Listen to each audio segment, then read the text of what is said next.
Bonsoir, bonsoir bien-aimés, bonsoir, bonsoir. Vous êtes bien sur la page de notre bien-aimé, le pasteur David. Nous sommes toujours dans notre activité que nous avons commencée qui parle de prison spirituelle. Nous sommes toujours dans l'activité qui parle de prison spirituelle. Nous avons 40 jours de prière et nous parlons de prison spirituelle. Je suis là devant vous.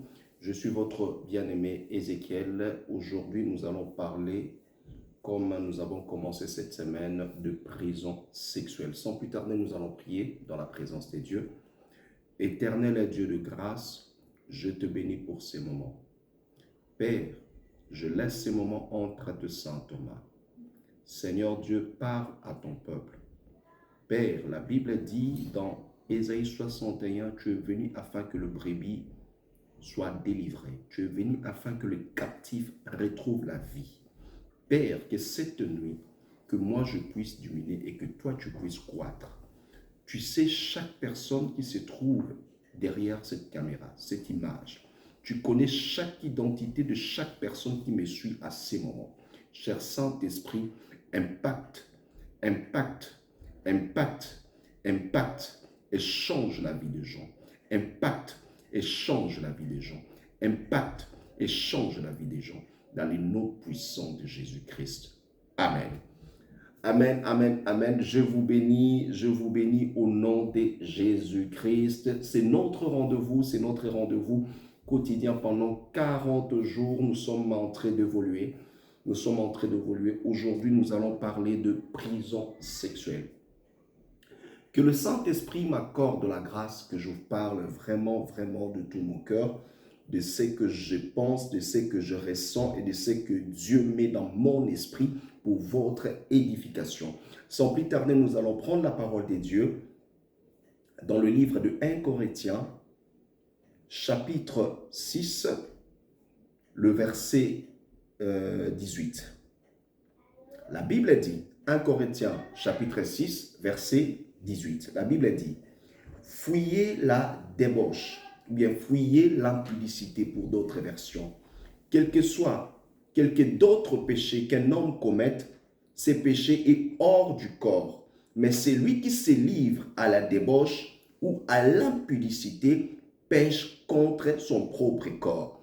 La Bible est claire. Je vais expliquer terre à terre. La Bible dit, d'autres péchés qu'un homme peut commettre, insulter, calomnier, parler du mal ou bien critiquer, ce sont des péchés qui se commettent en dehors du corps.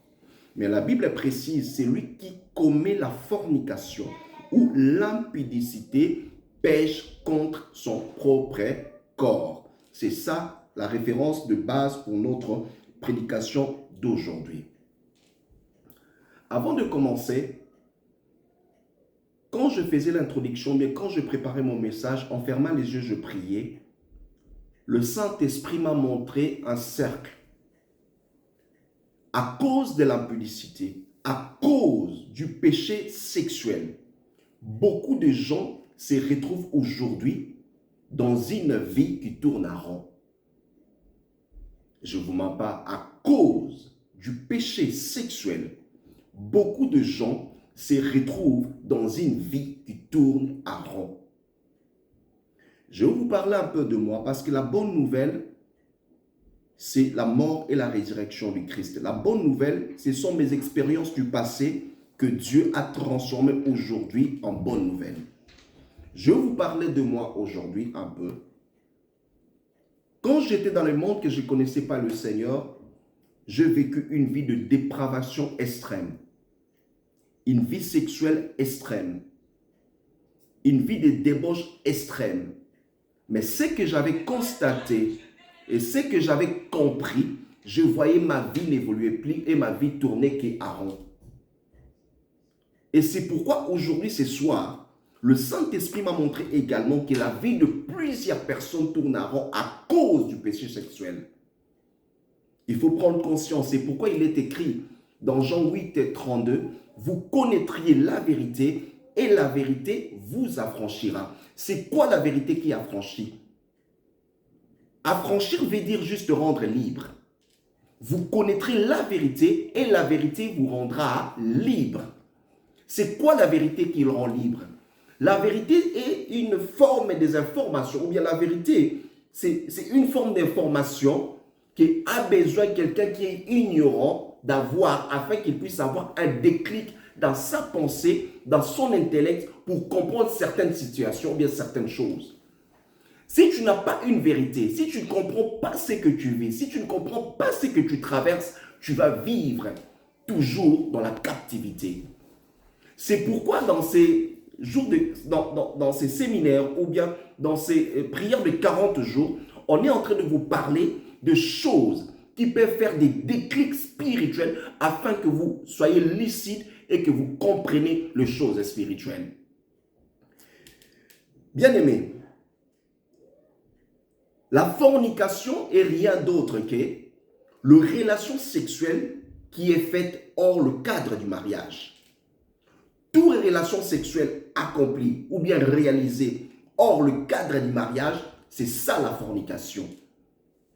Deuxième définition aujourd'hui, la fornication est rien d'autre que tout acte sexuel contre nature qui est fait même dans le mariage, c'est une forme de fornication. Je vais m'expliquer. Si tu n'es pas marié, tu couches avec quelqu'un, mais même si cette personne, vous avez fait 10 ans ensemble, 15 ans ensemble, nous savons tous, ici en Europe, parfois les mariages sont rares. C'est ce qu'on appelle souvent Yakatovanda.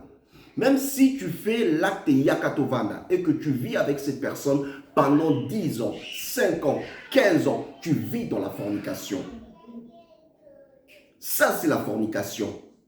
Maintenant, dans le cadre du mariage, la fornication se passe comment? Quand tu vis dans les actes sexuels qu'on appelle inappropriés, qu'on appelle des dérivés sexuels, tu pratiques la fornication. Là aussi, je vais expliquer. Tu y es dans le mariage. Tu vis dans la masturbation malgré qu'il y a ta femme à côté. Tu vis dans la masturbation malgré qu'il y a ton homme à côté. Tu vis dans les dérives sexuelles. Tu pratiques la fornication dans ta maison. Tu es dans ta maison.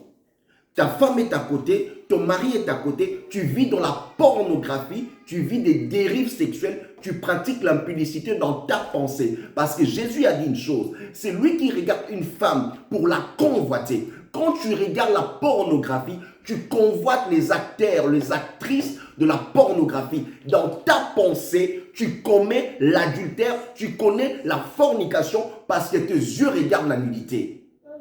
Donc tu peux être dans le mariage, mais tu vis dans la fornication des actes sexuels dérivés. C'est possible.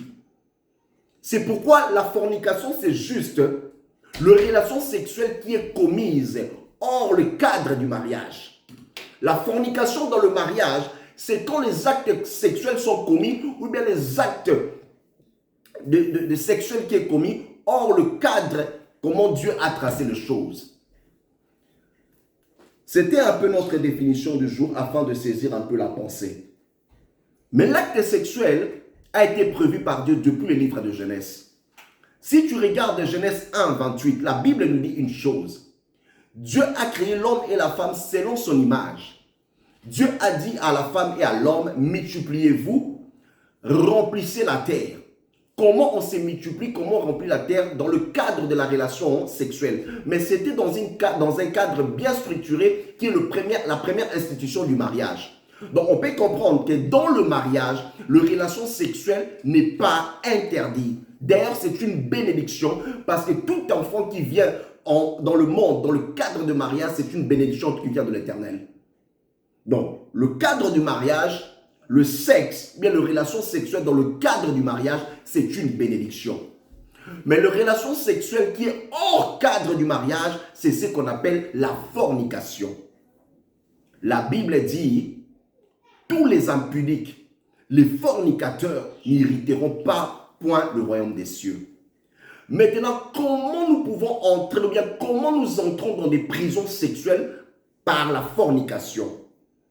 Je vais vous parler ce soir de pratiquants ou bien de pratiquants qui ont la clairvoyance. Des pratiquants qui ont la clairvoyance. Quels sont les pratiquants qui ont la clairvoyance?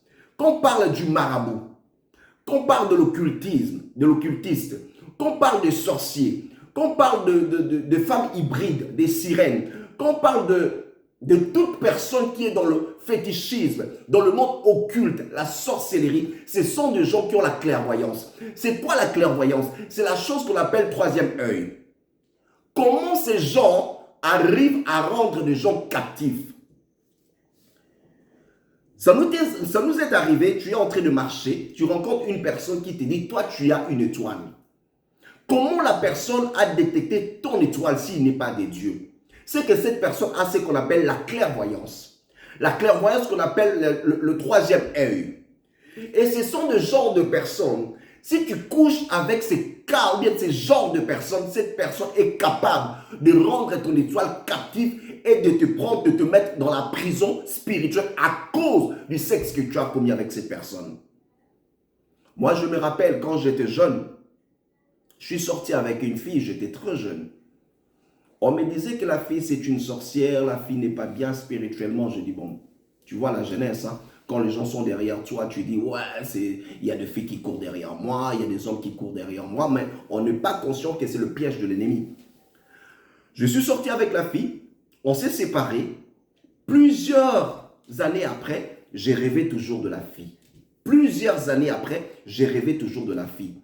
Après, Dieu m'a révélé que la fille m'avait pris, a pris mon esprit, l'a mis dans une prison spirituelle. Et la fille commençait à me visiter comme une femme de nuit. Beaucoup d'entre nous, vous êtes là. Vous voyez des visitations spirituelles.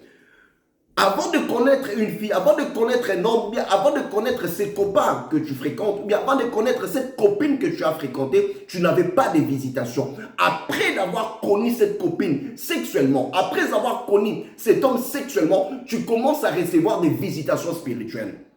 Bien aimé, la Bible dit, c'est lui qui s'accouple avec une prostituée devient une seule chair. Si cette personne était un pratiquant, si cette personne était un occulte, si cette personne était un sorcier ou une sorcière, si cette personne était une femme hybride, ni homme, ni démon, cette personne, quand tu t'accouples avec lui, il a la capacité de prendre ton esprit, de prendre ton âme, ton identité spirituelle, de le mettre en prison. C'est possible, bien-aimé. Quand nous approchons quelqu'un pour l'aborder, quand quelqu'un t'approche pour te draguer, nous avons l'habitude de regarder que deux choses. La première chose, le physique. La deuxième chose, c'est le fond. Le fond qui est égal à la psychique, à la morale, à la façon d'être de la personne. Mais une chose est que nous oublions, nous ne regardons pas le domaine spirituel, l'âme et l'esprit de cette personne. Quand nous sommes jeunes, il y a des choses que nous ne regardons pas. L'esprit, l'âme et l'état spirituel de cette personne. Tu as regardé l'aspect, il est beau, il est belle, c'est bien. Tu as regardé le fond, il réfléchit bien, intelligent, intelligente, il est bien réfléchi, bien foutu, psychique, carré, stable. Mais tu te limites là. Mais la Bible me dit dans le livre de Job, en réalité dans l'homme c'est l'esprit. En réalité dans l'homme c'est l'esprit. L'homme, c'est un esprit qui vit dans un corps qui possède une âme. Toi, quand tu regardes le physique, tu regardes le psychique, le mental, l'intelligence, l'intellect, tu te limites là. Sache que cet homme a un esprit. C'est là où les choses deviennent difficiles. Et cette personne, si c'est un pratiquant volontaire, si c'est un sorcier volontaire, le vendeur d'une destinée, ou bien le vendeur des destinées volontaires, quand il t'approche, tu penseras qu'il y a un homme friqué qui t'approche. Tu penseras qu'il y a une fille belle qui t'approche. Mais en réalité, il a une mission bien précise. C'est voler ta destinée, te rendre captif à travers les relations sexuelles. Toi, tu te diras que je suis belle, je suis beau. Il y a des hommes qui m'approchent, des femmes qui m'approchent. Mais si cette personne, c'est un pratiquant clairvoyant, c'est un pratiquant qui a le troisième œil, c'est un marabout, c'est un occulte, c'est un sorcieux, c'est un sirène de zoo, qui a le troisième œil, qui voit ton étoile, qui voit ta destinée, qui voit ton aura qui brille dans le spirituel. Et il veut prendre ça, rendre ça captif quelque part, afin que ta vie tourne en rond. Il t'approchera avec de belles paroles. Et toi, tu penseras, on m'approche parce que je suis beau, on m'approche parce que je suis belle. Mais en réalité, on n'approche pas ton physique, mais on approche ta destinée. Combien de gens, leur destinée, sont en prison? Combien des gens, ils ont pensé réaliser de grandes choses. Aujourd'hui, leur vie tourne à rond à cause du sexe. Il y a des femmes, quand tu couches avec elles, ta vie est finie. Il y a des hommes, quand tu les fréquentes, ta vie est finie. Quand tu es venu au monde, tu avais une étoile qui brillait. Les gens te disaient, tu iras loin. Les gens te disaient, tu vas percer. Mais aujourd'hui, tu réalises que tu tournes à rond. Parce que ton âme, ton esprit a été visité peut-être par une personne clairvoyante qui avait comme mission de venir d'attrister ou bien de venir d'étouffer ton étoile pour rendre ta destinée captive. Le sexe nous détruit. Le sexe nous détruit. C'est pourquoi Jésus nous a dit, les fornicateurs n'hériteront pas le royaume des cieux. Tous ceux qui vivent dans la fornication ne verront pas la gloire de Dieu. Aujourd'hui, tu peux voir comme si ta vie marche, mais spirituellement, il y a tellement de portes d'entrée. Parfois, tu dors, tu rêves que tu es avec quelqu'un. Parfois, tu dors, tu sens qu'il y a des choses qui sont dans ton ventre. Parfois, tu dors, tu sens que tu manges la nuit. Ça t'arrive parfois, tu dors, tu sens que tu manges la nuit. C'est normal. Peut-être tu as été initié par la sorcellerie inconsciente à travers la relation sexuelle. C'est possible. Tu avais des grands projets, mais tu sens que tes projets n'aboutissent plus. Peut-être tes projets ont été volés par un pratiquant clairvoyant à travers les relations sexuelles. Depuis que tu as fréquenté cet homme, depuis que tu as fréquenté cette femme, tu sens que ta vie tourne à rond à travers les relations sexuelles. Depuis que cet homme t'a déviergé, depuis que tu as déviergé cette femme, tu sens que ta vie tourne à rond à travers cette relation sexuelle. Bien-aimé, peut-être tu te retrouves en prison. Aujourd'hui, prends conscience. Aujourd'hui, prends conscience. À travers cette vérité, prends conscience et prends une décision. Regarde ton âge. Regarde combien de partenaires tu as fréquentés. Regarde combien de filles tu as fréquentées. Qu'est-ce que tu as eu? Qu'est-ce que tu as eu comme salaire? La Bible nous dit le salaire du péché, c'est la mort. Actuellement, tu ne vois pas la mort. Actuellement, tu vois rien ne change. Tu changes des hommes comme on change de chemise. Tu changes de filles comme on change de chemise. Mais c'est bien. Mais sache que ton âme, ton esprit devient esclave. Tu es dans les ténèbres, tu ne comprends pas. Mais sache que ton âme, ton esprit devient esclave. Tout doucement, ton esprit, ton âme est en train d'être pressé. Ton aura, ton étoile est en train d'être pressée, est en train d'être étouffée. Un jour, tu vas te réveiller, rien va réussir. Rien va réussir. Un jour, on parlait de la délivrance. Il y a une servante de Dieu qui m'a dit, l'homme de Dieu, est-ce que tu peux savoir combien de filles tu as fréquentées quand tu étais dans le monde? J'ai dit à la servante de Dieu, j'ignore. J'ignore, je ne connais plus le nombre. Je ne connais même plus le nom. Moi, j'ignore, mais tu dois savoir une chose. Peut-être tu ignores combien de filles tu as fréquentées sexuellement. Peut-être tu ignores combien de hommes tu as fréquentés sexuellement.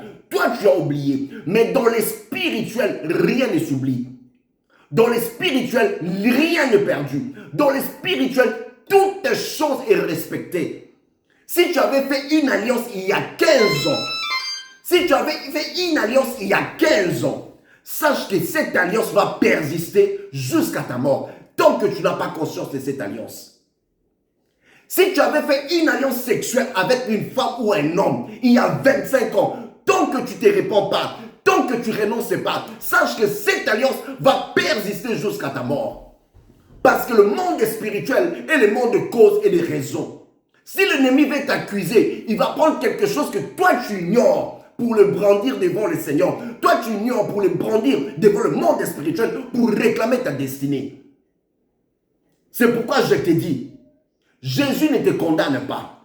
Prends juste conscience que le parcours de ton passé doit être changé. Jésus ne te condamne pas. Prends juste conscience de te repentir sincèrement afin que Dieu te délivre de cette prison de la sexualité. Jésus ne te condamne pas. Prends juste conscience. Car la sexualité te détruit. La sexualité fait à ce que ta destinée devienne sombre et noire. Réponds-toi. Réponds-toi. Tu es là, tu es en train de me suivre. Je ne sais pas d'où. Je vais parler d'une chose avant de commencer la prière. Quand j'étais jeune, j'avais fréquenté une fille. Une ou deux fois, et puis je le chassais. J'ai dit, bon voilà, je t'ai fréquenté sexuellement, tu peux partir. J'étais très jeune.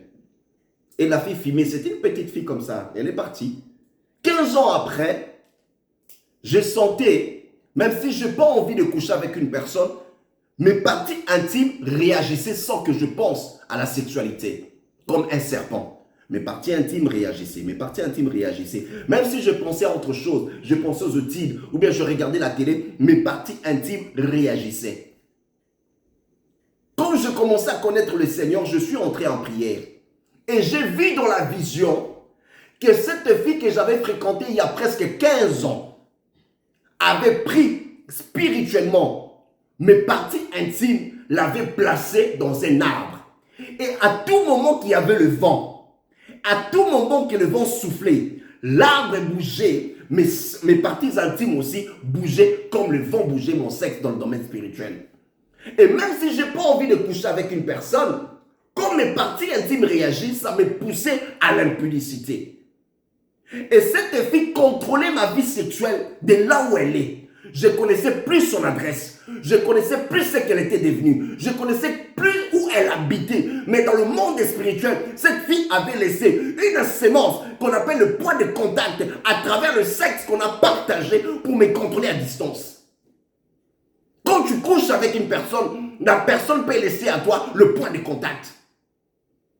Quand tu dors, tu sens comme il y a des serpents dans ton corps. Tu sens comme il y a des sémences dans ton corps. Tu ne dors plus. Tu as des insomnies. Tu penses toujours à cette personne qui t'a quitté il y a des années. C'est que cette personne a laissé un point de contact. Mais Jésus a besoin de te délivrer ce soir. Jésus a besoin de te délivrer ce soir. On va commencer par une prière de repentance. Tu vas juste dire à Jésus de pardonner ton passé. De pardonner ton passé. Toi qui vis dans la fornication, toi qui vis dans l'impudicité, prends la décision de laisser, car ta destinée est exposée. Ce que tu fais aujourd'hui te rattrapera demain. Je te promets, ce que tu fais aujourd'hui te rattrapera demain. Mais Jésus t'aime. Si je te parle aujourd'hui de cela, parce que Jésus a besoin de te sauver. Jésus a besoin de changer ta destinée. Jésus a besoin que tu retrouves ce que tu as perdu. Mais c'est dans une seule condition, que tu prennes une décision sincère d'abandonner cette marche. Tu vas prier avec moi. Tu vas dire juste à Dieu, Seigneur, aie pitié de moi. Seigneur, aie pitié de moi. Là où tu es, commence à prier avec moi. Dis, Seigneur, aie pitié de moi. Je ne peux pas bien marcher devant toi. Seigneur, aie pitié de moi. Car si Dieu ne te condamne pas, moi non plus je te condamne. Moi non plus je ne te condamne pas. Parce que Dieu ne te déteste pas, mais Dieu déteste le péché que tu fais. Comment tu vis dans la masturbation, toi, une femme mariée? Comment tu vis dans la masturbation, toi, un homme réfléchi? Chaque soir, tu vis dans la masturbation quotidienne. La masturbation quotidienne, c'est comme si on va te donner un trophée. Tu te masturbes 2, 3, 4 fois par jour. Tu t'es détruit mentalement, physiologiquement, physiquement. Tu t'es détruit. Comment tu vis dans la pornographie? Dans ton téléphone, si je regarde, ou bien si on demande ton téléphone, le téléphone de plusieurs personnes est rempli de vidéos pornographiques. Mais tu t'es dit enfant de Dieu, tu t'es dit quelqu'un qui connaît le Seigneur, mais tu t'essuies le visage. Tes yeux sont souillés à cause de vidéos pornographiques dans ton téléphone. Regarde dans ton téléphone. Un jour, je regardais le téléphone, ça fait longtemps, le téléphone d'un ami, j'ai failli tomber. Plus de 250 vidéos de la pornographie. Plus de 250 vidéos. Et cet ami avait un autre ami abonné. Cet ami l'a envoyé chaque jour plus de 5 vidéos nouveaux pornographiques. C'est comme s'il était abonné dans un truc de la pornographie, gratuit. Demande-toi la question. Pourquoi tu te suis chaque jour? Tu suis ton âme chaque jour. Tu suis ton esprit chaque jour. Tu suis ta pensée chaque jour à cause de la pornographie, à cause de la fornication. Et ces choses rendent ta destinée captive. Tu verras le ciel être fermé. Tu feras des choses, ça n'évoluera pas. Tu essaieras de tenter de gauche à droite. Tu sauras que les portes sont fermées parce que tu es en train de vendre ta destinée à cause de relations sexuelles. Jésus a besoin de changer ta vie. Jésus a besoin de changer ta vie. Tu vas prier avec moi.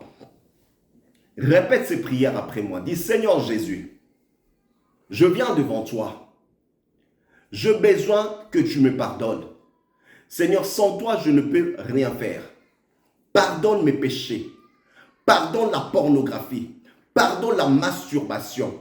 Pardonne la fornication. Seigneur, je péchais contre toi. Jésus, je péchais contre toi. Jésus, je péchais contre toi. Jésus, je péchais contre toi. Je vis dans la pornographie. Je vis dans la sexualité. Je vis dans l'adultère. Je vis dans l'impudicité. Seigneur, pardonne-moi.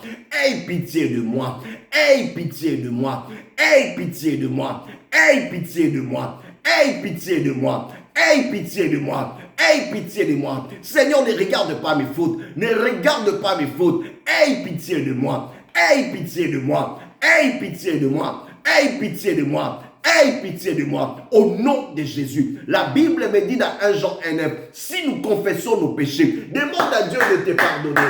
Demande à Dieu de te pardonner. Tu as besoin de la compassion de Dieu. Tu as besoin de la compassion de Dieu. Tu as besoin de la compassion de Dieu. Implore la miséricorde de Dieu. Implore la miséricorde de Dieu. Dis à Dieu, Seigneur, aie pitié de moi. Aie pitié de moi. Aie pitié de moi. Ne regarde pas mes fautes. Ne regarde pas mes péchés. Ne regarde pas mes fautes. Ne regarde pas mes péchés. Aie pitié de moi. Pardonne mes péchés. La Bible dit dans 1 Jean 1:9, si nous confessons, tu es juste et fidèle de nous pardonner. Pardonne-moi, Seigneur. Maintenant, tu vas dire, comme Jésus t'a pardonné, tu dois sortir de toute forme de prison spirituelle. Je ne sais pas qui tu as fréquenté sexuellement. Depuis que tu l'as fréquenté, tu sens un noir. Tu sens le ténèbre sur toi. Tu sens les obstacles spirituels. Maintenant, tu vas commencer à taper le main avec moi. Tu vas dire, je sors de toute prison. Toute prison de la sexualité. Toute prison de la sexualité. Je sors au nom de Jésus. Je sors de toute forme de prison de la sexualité. La prison des eaux. La prison des eaux. Je sors. Quitte la prison des eaux. Quitte la prison des eaux. Quitte la prison des eaux. Je sors de la prison des eaux. Je sors de la prison des eaux. Je sors de la prison de forêt. La prison de la sorcellerie.